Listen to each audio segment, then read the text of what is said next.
How does Automod not block vagina muffins? Gul'dan versus Gul'dan. Your soul shall be See what I'm saying? mine. I am your nightmare. It's odd. That's a really weird thing to say for the people that don't have chat open and weren't looking at chat, I guess. They probably don't have... They're just like, what did Firebat just say what I thought he said? Someone in chat typed that. That didn't just enter in my head. I read it. It's okay. I'm not that crazy.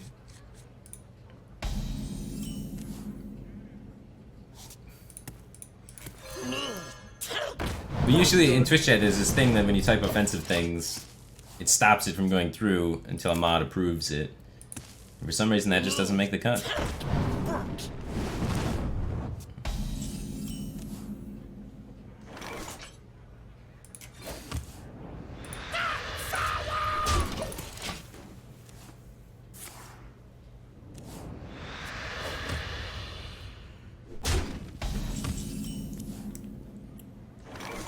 Wow, this is a powerful hand.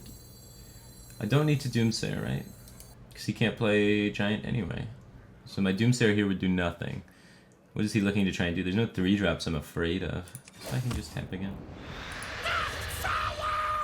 Could trade this to play around Coil, because he can go tap Coil. Not a lot of people play Coil, but I think it's worth playing around. I don't want him to be able to add like another 2-drop and then Coil and set up so his Spellstone kills my Giant. I want my Giant to live. Minith123 just subscribed. Welcome to the Batcave team thing, man. Appreciate the support.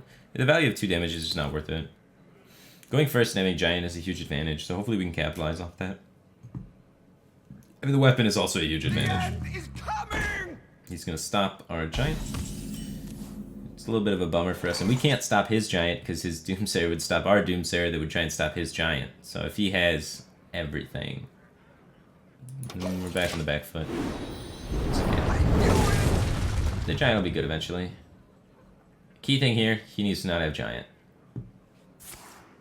Let's go coin Lackey. Coin Weapon. And he's got a powerful hand too. He has Tempo with the powerful hand. I'm going to respond to him.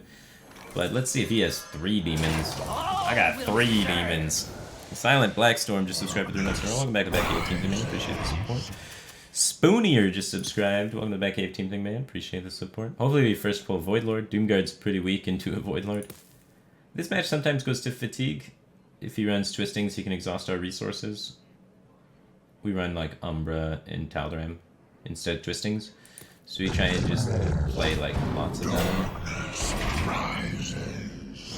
There is a method to my madness. Usually Faceless means less Twistings. Doesn't mean no Twistings though. They sometimes run Spellbreaker, but he's not pushing a lot of damage, so I feel really comfortable tapping.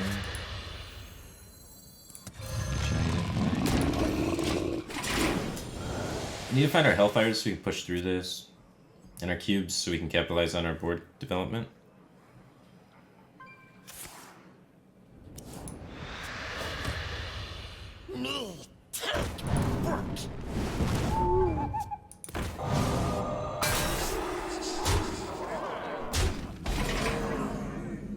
This one will prove very useful.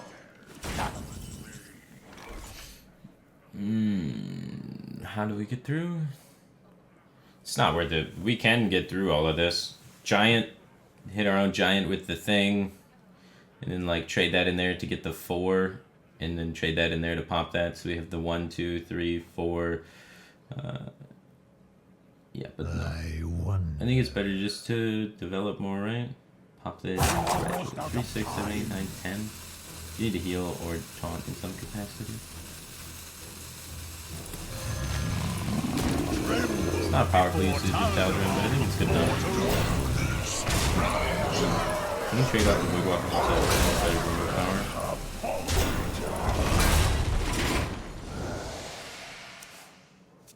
I think developing is better than clearing. It's a little riskier against Second Silence or something. But he can't push too much damage here. And it's pretty bad. If he pulls like a Doomguard out of there, then maybe we're in trouble. But as long as he doesn't pull a Doomguard out, we should be fine. He went, yeah, this is fine. You had Voidlord, pull Voidlord into no pull, so we're not gonna play around the Doomguard. Firebat uses his computer during Saturday, yeah. I usually don't. I was on it because of Streamer Showdown. And I'm still on it.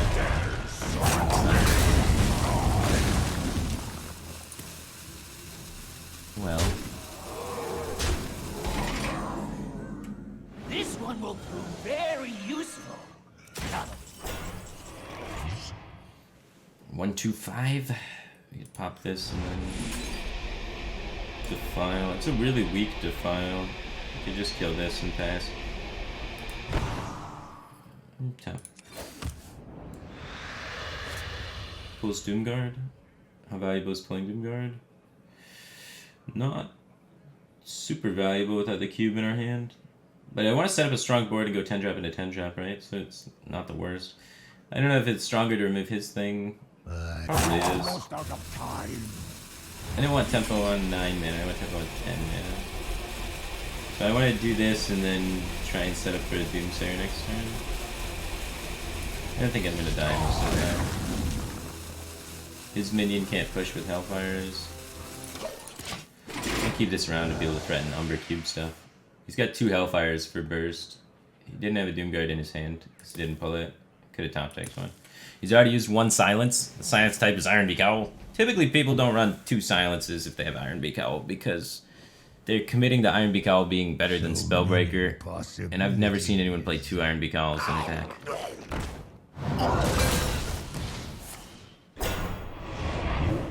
Traded and make that not happen, but I'm pretty okay with that. We're winning in fatigue currently, and he seems to be playing Q-Block, so he has to kill us at some point. It's gonna be harder to do when making copies of this. There's gonna be some weird Hellfire lethals if we don't heal anything. Is an issue. Tapping can hit Faceless or Cube. Faceless Cube Mistress. Okay. Almost out of Cube goes on Voidlord. This is first cube, so we have time. Where the damage goes. We probably pop one. Hellfire damage pushes and stuff. I have to do Dark Back. I can't just keep hanging. They can like faces you cube and stuff like that, and we may die. Feeling the board makes it so that this doesn't pull a Doomguard. So even if he had top deck the Doomguard, he can't like pull a Doomguard and have a cheeky way to get us with the lethal. So I like it. darkness rises. I mean, I understand why people run Owl. I'm just saying I've never seen 2 Owls in a deck list ever. I've seen the 1 Owl deck list, but I've never seen anyone put 2 Cappies Iron Beak Owl in their cube block. So I'd be really shocked if he did. Not like really shocked, but I'd be slightly surprised. This one will prove very useful. Probably. Good. I didn't want to pull a Doomguard anyway. I'm not trying to pressure for lethal or anything. I'm trying to wait to be able to combo it with Umbra Cube. As you command. As you command. As you command. You command. As you command. Rage.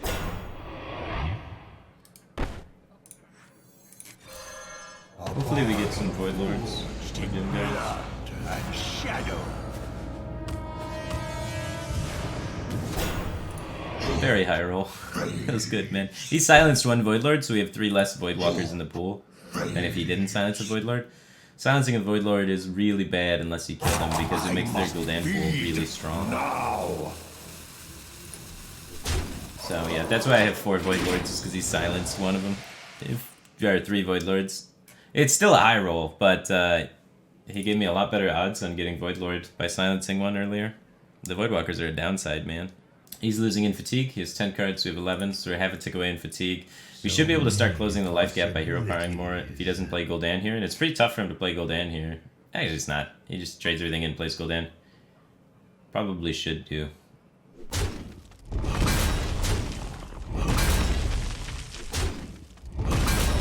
It's the Zoth.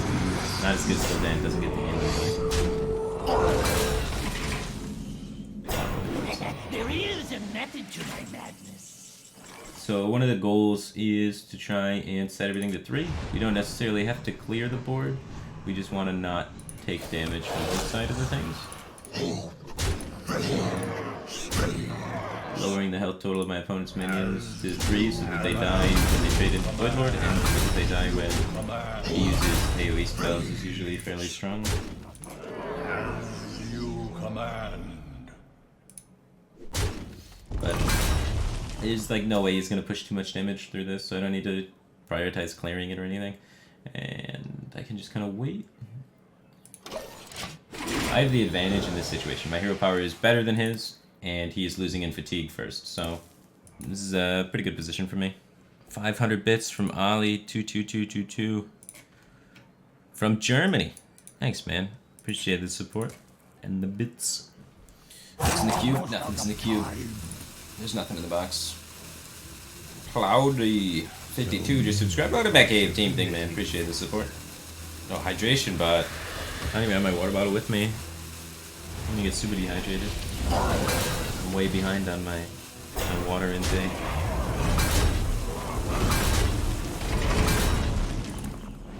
There is a method to my madness. Uh-oh. No cube top deck. Is it correct to push through this in any way? I don't see a 1 happening anyway easily. Try and just set the health totals of things so that he can't push damage through again. A paltry task.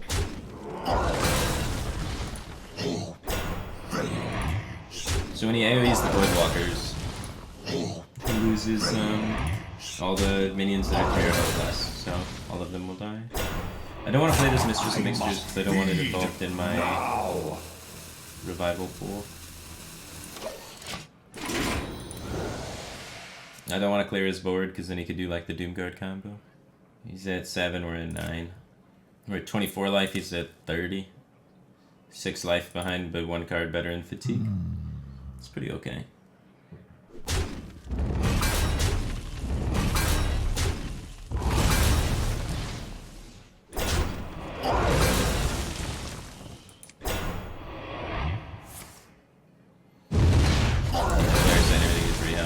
So that he just kills those up around.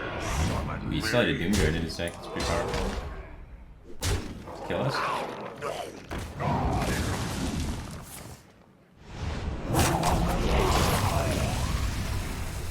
Powerful.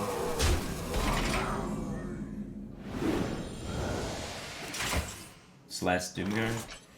1, 2, 3, 4. No, that's it. I'm pretty sure it's just trade and N'Zoth.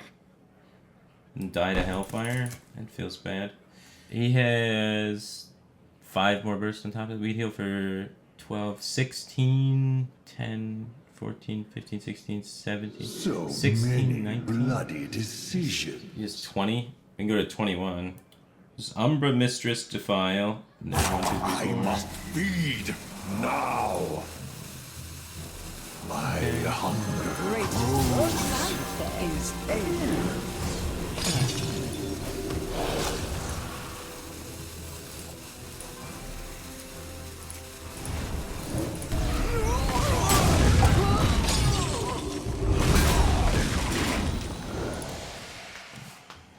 Otherwise, we could die to Hellfire. This way, he plays N'Zoth, we play N'Zoth, we still win in fatigue, I think.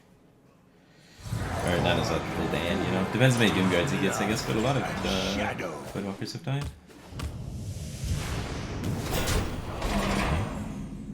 Feels good, man. He has no reload after this, so we could Hellfire.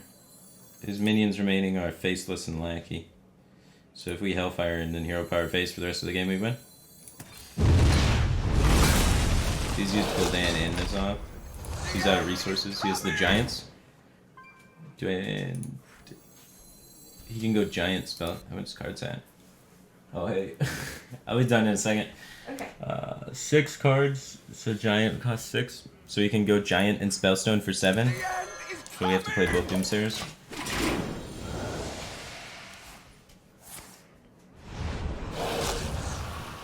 Yeah, it's Saturday, so I don't usually do computer stuff. I usually hang out with girlfriend and stuff. Go outside. It's a weird thing. I can feel about it, yeah, you know, outdoors. But... So he has 2 Mountain Giants. Potentially runs Twistings or something, though. That's where we could get into trouble.